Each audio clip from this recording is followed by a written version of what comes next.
Est-ce que ça vous arrive, une question peut-être qui va vous étonner, est-ce que ça vous arrive de gaspiller votre foi?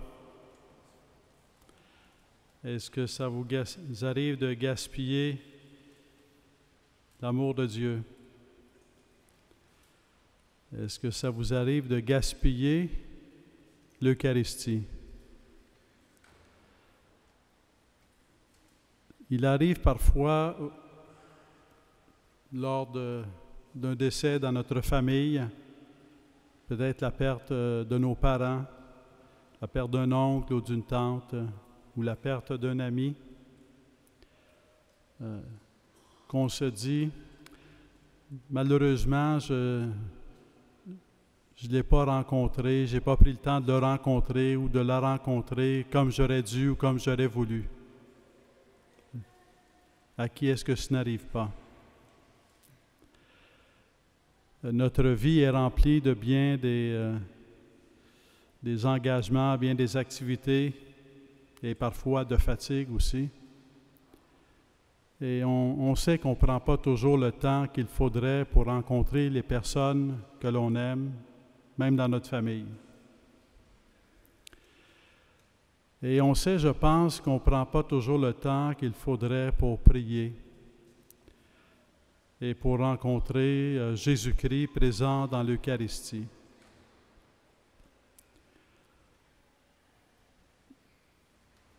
We know that sometimes we waste our faith in Jesus Christ. Sometimes we waste our time. It's understandable, but at the same time, there's a challenge to fight for our faith and to fight not to waste our faith and to fight to take the time to be present, to live in the presence of God, in the presence of Jesus Christ. Jésus-Christ est présent de bien des façons. Dieu tient l'univers dans sa main. Alors, il est omniprésent. Mais il y a dans l'Eucharistie une présence unique de Jésus-Christ, qu'on appelle présence réelle. C'est un mystère. Jésus-Christ est réellement présent dans le Saint-Sacrement du corps, de son corps et de son sang. Réellement présent. Lorsqu'on est devant le pain consacré, le vin consacré, lorsqu'on est devant le Saint-Sacrement, nous sommes devant Jésus-Christ. On est devant Jésus-Christ dans la nature, on est devant Jésus-Christ en priant, en marchant sur la rue, on est devant Jésus-Christ dans notre chambre, mais on est aussi d'une façon unique devant Jésus-Christ lorsqu'on est devant le Saint-Sacrement. Jésus-Christ est la source de notre existence et l'Eucharistie est la source. Le Concile Vatican II va dire de multiples façons que l'Eucharistie est la source et le sommet de l'Église, et c'est le sommet et c'est la source et le sommet de notre propre vie chrétienne. C'est la source et le sommet de notre vie de disciple, de notre vie de missionnaire, de disciple missionnaire. L'Eucharistie est vraiment la source, une source unique, une source par excellence. Il y a d'autres sources, mais c'est une source unique. Quelque part, la seule question que j'ai à vous confier ce soir et à laquelle je vous invite à réfléchir, c'est est-ce que je gaspille le don de la foi en l'Eucharistie? Am I wasting the gift of faith in the Eucharist, in the presence of Jesus Christ in the Eucharist? Comment ne pas gaspiller? Qu'est-ce qu'on peut faire pour ne pas gaspiller cette foi? Je bénis Dieu parce que vous êtes ici rassemblés ce soir en célébrant cette fête Dieu, cette fête de la présence de Jésus-Christ dans l'Eucharistie.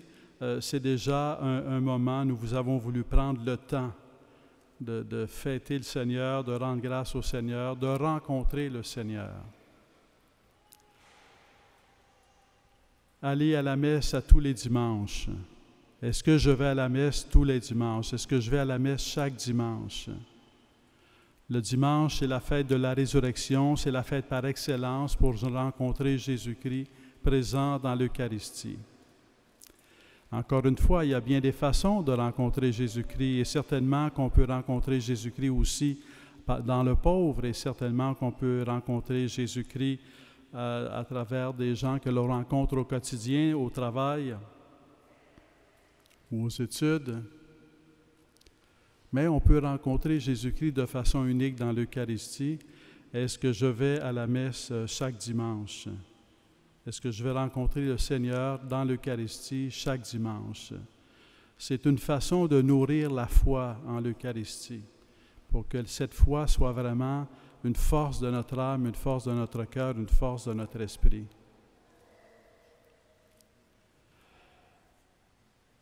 So as not to waste our faith in Eucharist, the moment of the Eucharist by excellence is on Sunday, the day of the Lord, the day of the resurrection of the Lord.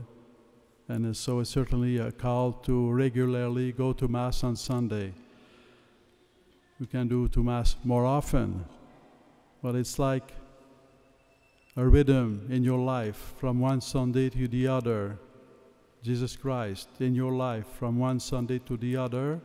And this way, you won't forget that He's present in your life every day.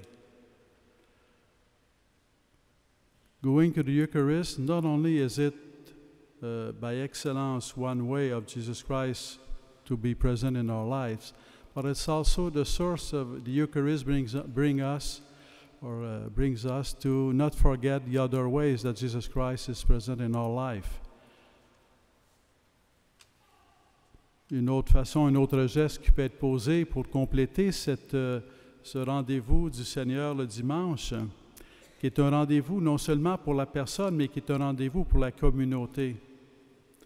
It is one thing not to forget the presence of Jesus Christ in the Eucharist as a person, but it's also very important not to forget it as a community, as a body, as the people of God. We are called together not to forget that Jesus Christ is present in the Eucharist, such that on Sunday as we go and go to Mass on Sunday, it's not only a personal act, it's not only a personal encounter with Jesus Christ, it's the encounter of the body of Christ with Jesus Christ, the encounter of the people of God with Jesus Christ. It's a community event. Each one of us personally, but also together, every Sunday we meet Jesus Christ in the Eucharist. And this way, not only do we meet Him on a Sunday, but we don't forget that He's present every day in our lives in so many ways. But if we forget to meet Him on Sunday as a person and together, slowly but surely, we tend to forget that He's present in many ways in our life. Une autre façon de ne pas gaspiller le don de la foi en Jésus-Christ et en sa présence dans l'Eucharistie, c'est très classique, on le sait, mais c'est de le faire, mais on le sait. C'est ce qu'on appelle le premier vendredi du mois. Chaque premier vendredi du mois, 1 heure d'adoration. Certains le font une fois par semaine, mais chaque premier vendredi du mois, 1 heure d'adoration. Et c'est un acte de foi. On peut dire « je crois », mais quand on adore le Seigneur présent dans l'Eucharistie, lorsque le premier vendredi du mois, on va devant le Saint-Sacrement et qu'on adore le Seigneur, c'est non seulement une parole de foi, c'est un acte de foi. On parle par notre geste, on parle par le temps que l'on prend pour aller adorer le Seigneur. We can speak with our words, but to believe in Jesus Christ is also to learn to speak with our actions, with what we do. And when the first Friday of the month, when we take an hour to go in front of the Lord, present in the Eucharist and the Blessed Sacrament, it's talking with our own lives to say, I believe in Jesus Christ, and to say, we believe in Jesus Christ, and to take the time to meet Him in the Eucharist. It's very simple. But sometimes what you need to be healthy is to have a mere glass of water. Sometimes that's all you need. And to be healthy spiritually and from a Christian life, in a Christian life, all you need is go to Mass every Sunday. It will be the source of your life. Adore Jesus Christ every first Friday of the month. This way you nourish your faith in the presence of Jesus Christ in the Blessed Sacrament. Et si je peux me permettre de compléter, c'est de prier 1 minute par jour. Tous les jours, priez 1 minute. On est occupé. Priez 1 minute. Ouvrez la Bible. Ouvrir la Bible. 1 minute. Lire une phrase, un paragraphe. 1 minute. C'est pas long. C'est pas long. À chaque Eucharistie, on a la table du corps du Christ, mais il y a aussi la table de la parole de Dieu.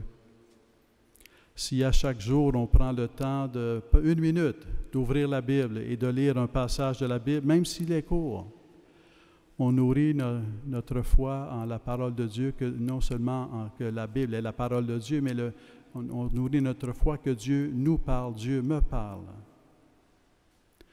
When every day you take 1 minute to open the Bible and read the Bible, you experience not only that your faith in the Word of God grows, but you experience that God is really talking to you.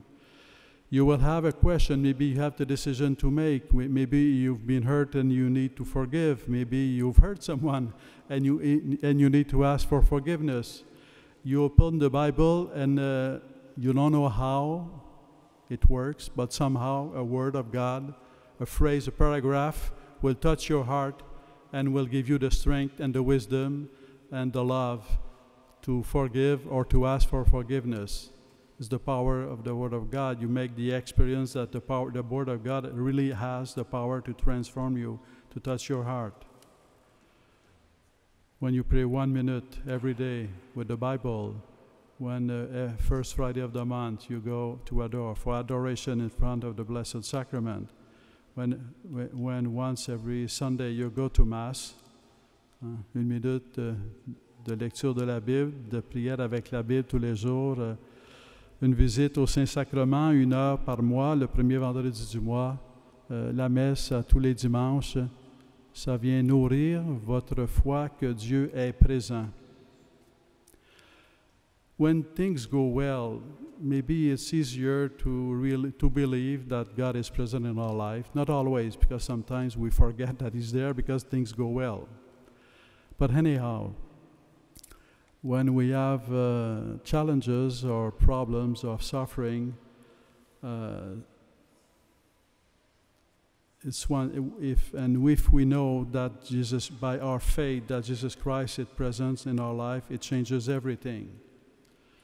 Quand on traverse des moments difficiles dans notre vie, et il y en arrive des moments difficiles, de croire que Jésus-Christ est présent ou de ne pas y croire, ça change tout. Ça change tout. Quand on croit que Jésus-Christ est présent, il vient tellement transformer notre cœur, notre vie. Il y a tellement le pouvoir de nous pacifier, il y a tellement le pouvoir de nous réconforter, il y a tellement le pouvoir de nous réfortifier, de nous éclairer, de nous guider. Ça vaut la peine de prier 1 minute chaque jour. Ça vaut la peine d'adorer 1 heure au premier vendredi du mois. Ça vaut la peine d'aller à la messe chaque dimanche. Sur le plan personnel, ça change tout parce que ça nourrit la foi, ça nourrit votre foi en la présence de Jésus-Christ dans votre cœur et dans votre vie. Tout est là. Dieu est présent. Tout est là. As we are gathered together, we are also asking God together as a body to strengthen our faith in His presence. God is present in our life as a person, as an individual, but He's also present in our lives as a community.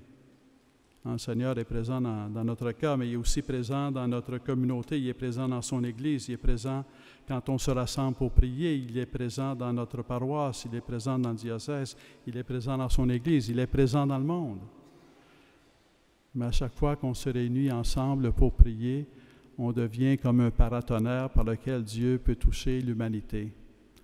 Notre rencontre, elle n'est pas seulement pour nous-mêmes comme personne ou pour nous-mêmes comme corps, notre rencontre avec le Christ, notre ouverture à la présence du Christ, notre accueil du Christ dans notre vie personnelle et communautaire, c'est pas seulement pour nous comme personnes, c'est pas seulement pour nous comme communauté, c'est pour l'humanité tout entière. Un peu comme lorsque Jésus est venu dans le monde en passant par le oui de Marie. Mais ça n'a pas été seulement pour Marie, il est venu pour toute l'humanité. Lorsqu'il vient dans notre vie, en passant par notre oui, lorsqu'il vient dans notre vie communautaire, dans notre communauté, en passant par notre oui commun, que nous proclamons ensemble, il vient en nous, mais il vient aussi à travers nous pour toute l'humanité. Jésus-Christ ne cesse jamais de venir pour toute l'humanité. Nous allons faire une procession dans la rue en priant pour le monde dans lequel nous vivons, pour notre société, pour l'humanité, et en priant aussi pour nous, pour que notre vie devienne rayon de lumière de l'amour de Dieu, et pour que notre humanité, pour que l'humanité dans laquelle nous sommes, pour que la société dans laquelle nous sommes soit touchée par le rayonnement de la bonté de Jésus-Christ, de sa vie. Je vais bénir la ville, le diocèse, avec le Saint-Sacrement, en invoquant cette lumière du Christ. Nous allons nous retrouver à la basilique Saint-Patrick pour prendre le temps d'adorer ensemble. Nous allons marcher dans la ville et pour prendre le temps de nous réunir comme communauté au service de l'humanité, de la révélation de la bonté de Dieu pour l'humanité. So let's take 1 minute of silence together, so that silence will be our rhythm, like a refrain with silence, so that we meditate on Jesus Christ present in the Eucharist and meditate on our own life as being open to Christ, as a call to not wasting the faith, our faith in Jesus Christ.